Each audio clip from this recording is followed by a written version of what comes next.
And we are back we're resuming the criminal docket for the 210 District Court for November 8, 2022. Again, all matters being heard today are being heard in accordance with all the emergency orders and directives regarding COVID-19. In addition to that, we're streaming all matters live via YouTube. Go ahead, Mr. Marufo.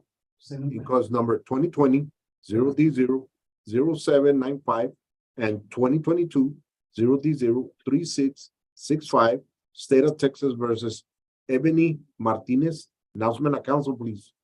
Samantha Brock on behalf of the state. State's ready, Your Honor. And Myrna Pages from Ms. Ebony Martinez ready as well, Your Honor. Okay, Ms. Martinez is appearing from the jail annex. We are set for bond hearings. Go ahead, Ms. Pages. Thank you, Your Honor. Judge, as you are very well, you are very familiar with Ms. Martinez, Judge. She is 20 years old. She did plead guilty to burglary habitation back on August 18th of 2020. Ms. Martinez, Judge, just to review, does have family ties to El Paso. She has her family here, her children, her mother. She did attend Horizon High School back in 2018. Prior to being arrested, she had been working as a waitress at the Petro/Iron Skillet. It did undergo remodeling, Judge, and I believe now it's called the Black Bear Diner. At the time, she was working as a waitress and getting good money, enough to afford her own apartment for herself and her children. Because it was being remodeled, she was unable to work. However, she has submitted an application and does believe that she has a good chance of being reemployed. She is interested in obtaining a GED, Judge, in order to have more opportunities for herself and her children. Prior to her picking up a new offense, Judge, it is my understanding that she had no other violations until this new allegation, and she has been on probation for about 2 years already. She is no longer driving, Your Honor, so I know that that is obviously a concern for the court. She no longer has a vehicle, so she is relying on people to take her places. However, she is willing to get the portable alcohol monitor for the court so that she can prove to you, Judge, that she is not going to be drinking. She has been linked to services with EHN and Ozar.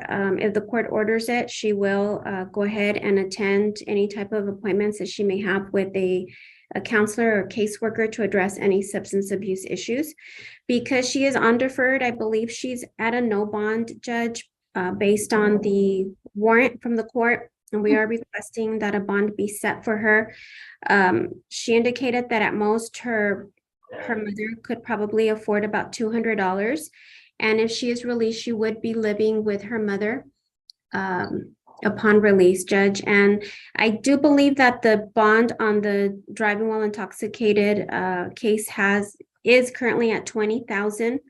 I'm not sure if that is correct, but I believe that that's what it is, $20,000 cash surety. So we are asking, Judge, that her bonds be reduced in order to allow Ms. Martinez to get out, to go back to her children. Right now, her children are kind of being shuffled around between her mom and the father of her children, which is very difficult for both of the children. I believe that they are separated, or they kind of go back and forth. And so it's been tough for these children. Ms. Martinez is willing and able to work, Judge, and she's not able to do anything while she's in custody. So we are asking for the court to give her a very low bond, Judge, and give her an opportunity to get that portable alcohol monitor. So I think I showed the 2022 case as being split, 19.5. I think I put it at 20, and then at JMAG they split it for the PR component. I think that's what happened. So it's 20,000, but it's split, But she was on that case at a $2,500 cash surety bond, 500 PR, and then she failed to get the monitor. That was the issue on the DWI case. Yes, Judge, and she was not working at the time because like I indicated earlier, her employment was kind of at a standstill since the restaurant was being remodeled. She wasn't able to work. She did submit her application again. Now it's called the Black Bear Diner, and she's also, I think she received a referral to the Texas workforce as well, Judge, for unemployment and also to find a job. So it's not that she doesn't want to, Judge, it's just a financial hardship for her.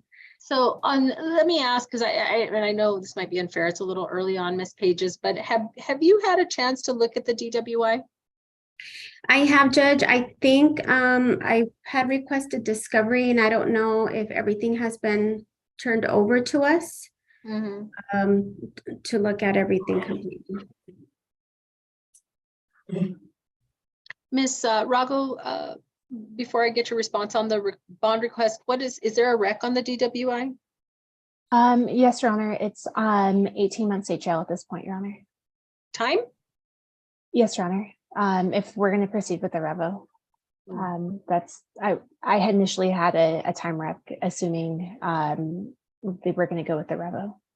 Okay. So on the bond? Your Honor, the state's concerned about non-compliance and concerned about a bond as well, Your Honor. She failed to report while on probation May 2021, failed to report June 2021, July 2021, August 30th, 2021, failed to remain in curfew, failed to pay for supervision fees. That was September 2020 through December 2020. Again, failed to pay for supervision fees. That was January 2021 through December 2021. And then again, January 2022 through August of 2022. Similar issues as well for restitution, September 2020. And it looks like it was through August of 2022, failed to pay restitution. And then addition, failed to pay for the bill of cost, Your Honor. In addition, there was no community service hours that were performed from March 2022 through August 2022. In addition, April 2021 failed to report for a UA. There was a car accident with a DWI, and there was a 7-month-old, which was her daughter, and a 3-year-old in the car, and that's the state's concern, Your Honor. Okay, so is the state opposed to any reduction? Yes, Your Honor. Okay. Judge, Well, and if I may respond just briefly. Sure. It sounds like a lot of her violations are financial in nature. We can definitely prove to the court that she's going through financial hardship. So I don't think those are gonna stand on a revo. With respect to the 2021 failure to reports, I'm not sure if those issues were already addressed. We are in 2022, November, in fact. So to bring up May, June, July, and August of 2021, I think it's a little bit moot at this point. We're at November 2022. Judge, and if the court can at least set a bond on her deferred probation, and see if Ms. Martinez can post it. So on the probation case, her bond will be $10,000, cash surety, plain and simple. On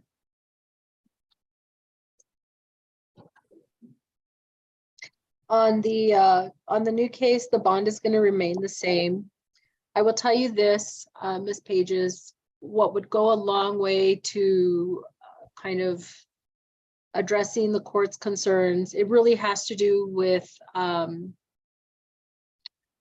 nature of the allegations and the things that are on the DWI, and kind of not so much the substance of the DWI as much as it was we were already having some issues where Ms. Martinez had not reported. I was sending her to get tested, and it was only then that we find out that then she picks up the DWI. She was already under the microscope, and if I were to give any credence to the allegations there, her children are in that vehicle. They, I thought I remembered there being some kind of markings on the children, and she had open containers. I don't know if they were open or not. If memory serves, that might not be totally accurate, but I just remember being shocked that for someone who was already under the court scrutiny for a probation case for which she has a deferred status, that then we'd have this new case. And I think it was an accident too, right? It was an accident. Yeah, no, okay. So that's going to be the order. Like I said, if you can maybe show me that, family has already gotten her the monitor, that'll help. That'll help. I don't know, I did have, even from the get-go, a concern about what is happening with these children and how they're being cared for, but unfortunately, I guess, we're just dealing with the circumstances that Ms. Martinez has given us. Oh, that's where I am on the bond. If you need to come back, let me know. And I think we have settings for everything else, no? I believe we do, Judge. And just to verify, for the DWI, it is a 19,500 and then a 500 PR component. Is that correct, Judge? Yes, ma'am. For that one? Okay. That's what I saw. That's what I saw. It went from 19.5. I mean, if we can get her a monitor, I would definitely look again at the bond. Okay. Thank you so much, Judge. Okay, thank you. And Myrna, on hers, we just need to have the probation case track the new case. All right. I mean, my Myrna.